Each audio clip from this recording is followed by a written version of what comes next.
It's not to replicate the surface, but the idea that this particular object represents. And this is particularly true of a time in history, in art history and in history in general.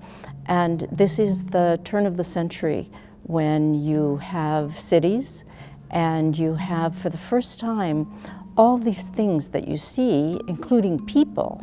And the people are going by, and they're going by very quickly, and all you get is a glance. And based on that glance, you're making assumptions about who that is, based on their clothes, the way they present themselves, whether or not they meet your eyes. And you're having, as you go around the city, these intense social experiences. And I think that Rosso is out to capture that. He's going to be the child. He's going to be not only the child in that moment, but all the way back to when we spoke Latin, because it's given a Latin title, Ecce Pure. And that variously translates. If you want to translate it high, it's behold the child. But in fact, in Latin, it wouldn't have been translated that way. Ecce means hey. So it's hey kid, which is really fascinating, because only the fact that you're giving it an ancient language elevates the tone of those words. But in its own time, it wouldn't have been that. So it's a word that is used to call someone's attention. So he's saying, hey kid, look at this. So again, it goes back to, I saw something, and I think I can make you see that thing too.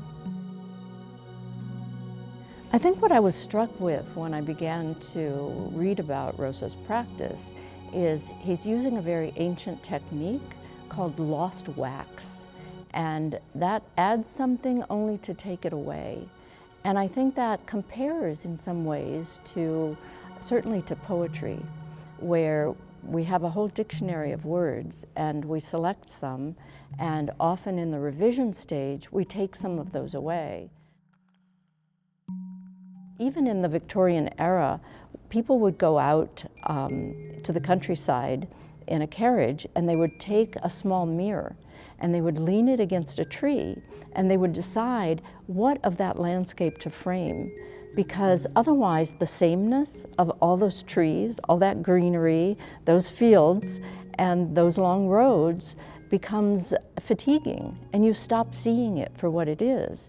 But once you frame a small portion, then you actually begin to see its charms again. And you, as the artist, get to place the frame, and you get to cut off everything that you don't want seen. And so that's what art is.